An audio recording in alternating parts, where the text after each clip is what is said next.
Hi guys, welcome back to my vlog. So today's video guys is alas 9 naman, kailangan na to bukaon guys. So na may sobra gagabi guys na adobong baboy. Tapos itlog na gibutangan og kuan uyap guys. Tapos di mawala yung kanin. Tapos guys may kape po tayo guys kasi ulan dito guys kape. So let's start na to guys, kain muna tayo guys. So guys, natin mawala yung kape guys. So let's start na guys.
So guys, natapos ko na rin guys.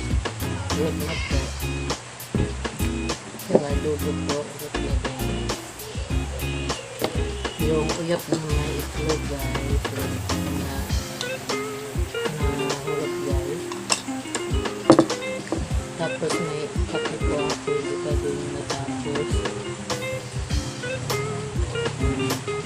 So yun naman guys. So don't forget to like, share, comment, subscribe, and follow my FB, Jenny Templatelanton. Please, madungagan po akong subscriber guys. Para na makasubscribe na mo guys. Thank you for watching and God bless you. Bye bye.